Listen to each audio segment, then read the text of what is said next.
Halo, selamat pagi semua. Apa kabar? Puji Tuhan, doa Pak Guru sehat selalu dalam semua kondisi. Amin. Jadi hari ini kita akan belajar tentang SPU atau sistem periodik unsur. Tapi sebelumnya Pak Guru perlihatkan PPT. Ini adalah profil atau pengenalan singkat saya. Nama saya Evi Sioman, NIM. Saya prodi Pendidikan Kimia dari Kabupaten Lanijaya, Papua. Sistem periodik itu artinya suatu sistem yang klasifikasi unsur. Tujuannya itu untuk memudahkan mempelajari unsur-unsur yang sangat banyak dan sangat beragam sifatnya. Terus bagaimana cara orang menyusun unsur-unsur itu? Caranya mereka menyusunnya bertahap.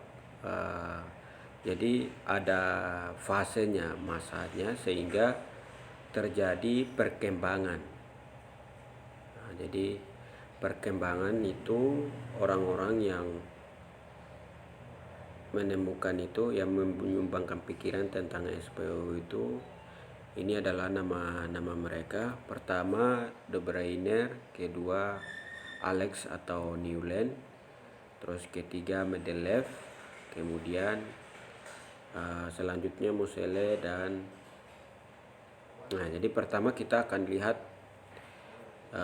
De Bruiner. Jadi De Bruiner bilang penyusunan unsur-unsur itu berdasarkan kemiripan sifat. Itu adalah pikiran dasarnya De Bruiner. Kemudian disusun berdasarkan kenaikan massa atom atau disingkat AR. Terus unsur-unsur juga dikelompokkan ke dalam 3 unsur yang disebut triad. Jadi triad itu artinya massa atom relatif unsur K2 merupakan rata-rata massa atom relatif AR dari unsur pertama dan ketiga. Contohnya kayak begini. Jadi unsur Li, Na, dan K mereka punya massa masing-masing. Jadi untuk mencari Na, maka massa Na sama dengan massa Li tambah massa K dibagi 2. Jadi kalau diangkakan nanti jadinya 6,9 tambah 39,10 bagi 2 nanti akan jadi 2,3,0. Itu mendekati massa Na. Jadi massa Na ini saat ini kita lihat 22,99, tapi kalau dibulatkan nanti akan jadi 2,3. Itu triad bilang begitu, tapi terdapat beberapa unsur tidak bisa dihitung atau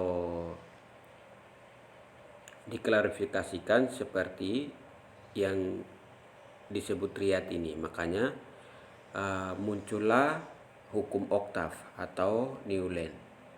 Jadi Newland ini dia bilang unsur-unsur dikelompokkan berdasarkan kenaikan massa atom relatifnya.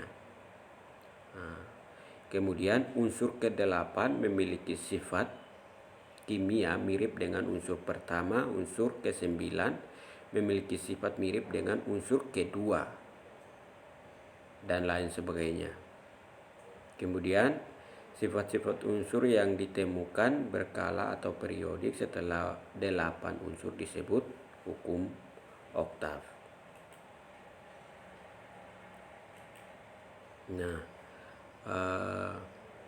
Contohnya ini ada beberapa unsur. Jadi berdasarkan daftar oktat Newland di atas, unsur H, F, dan Cl mempunyai kemiripan.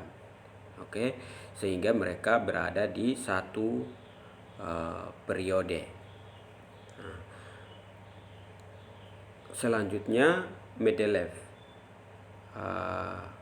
Mendeleev ini dia mengutamakan sifat kimia, kemiripan sifat kimia dan kenaikan massa atom.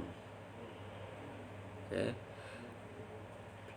Artinya jika unsur-unsur disusun menurut kenaikan massa atom relatifnya, maka sifat tertentu akan berulang secara periodik.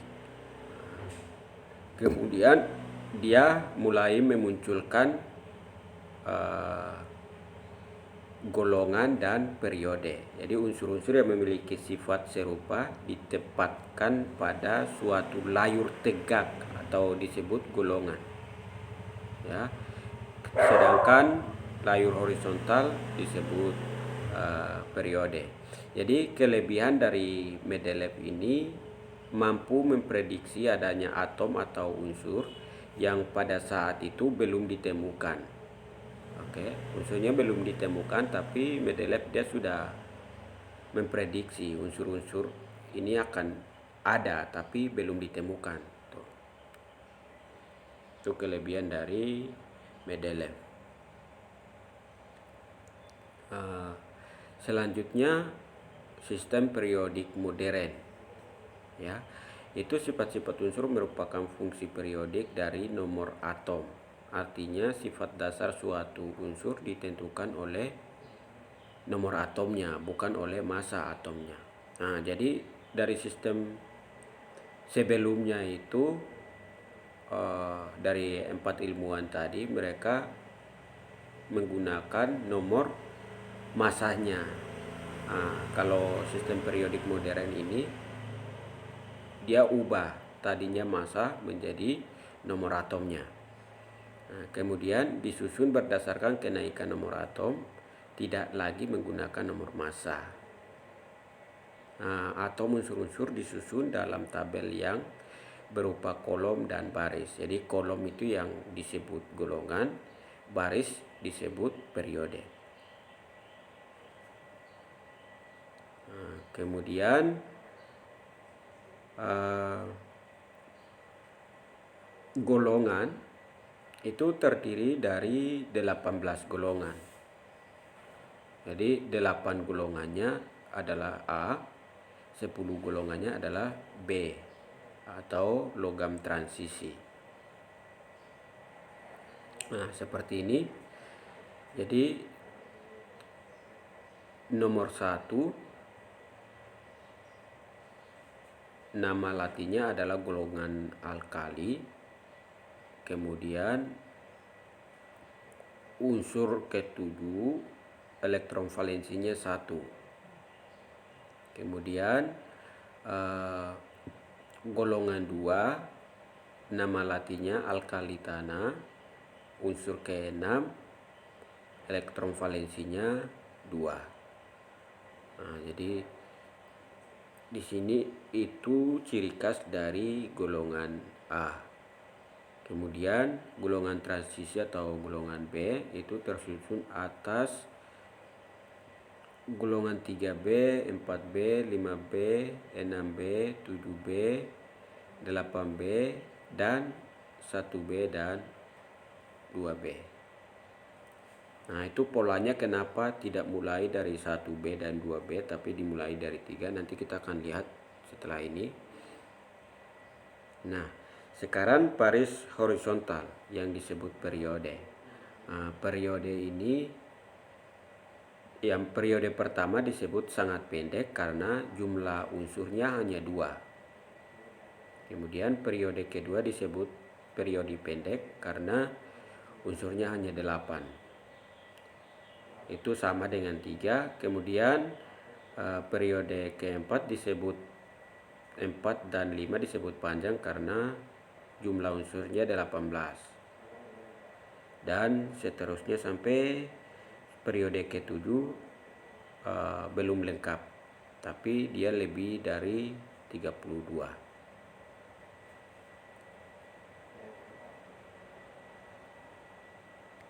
Nah, berdasarkan konfigurasi atom unsur dalam SPU dikelompokkan seperti ini. Jadi ini konfigurasinya bukan konfigurasi atom Bohr tapi mekanika kuantum. Nah, jadi blok S jika dalam konfigurasi subkulit terakhir terisi pada subkulit S. Kemudian blok P jika dalam konfigurasi subkulit terakhir terisi pada subkulit P. Nah, ini ada hubungannya dengan pelajaran sebelumnya, yaitu konfigurasi atom Bohr pas kita belajar di ikatan kimia. Nah, ini deskripsi bloknya di tabel periodik unsur. Jadi blok S-nya itu di sini yang kotak paling kiri, kemudian blok P-nya paling kanan, kemudian blok D-nya di sini. Ini yang tadi disebut apa? Blok transisi atau unsur transisi, kemudian blok F di bawah itu yang nanti sebagiannya belum lengkap. Nah, kemudian bagaimana kita menentukan periode dan golongan. Jadi cara menentukan periode itu sesuai dengan jumlah kulit elektron unsur yang terpakai. Kemudian untuk menentukan golongan, jumlah elektron pada kulit terluar atau disebut juga elektron valensi. Nah, sifat-sifat periode unsur nanti kita akan lanjut belajar di video selanjutnya. Terima kasih, sampai jumpa di kelas lanjutan dari sistem periodik unsur ini tentang sifat-sifat keperiodikan. Bye.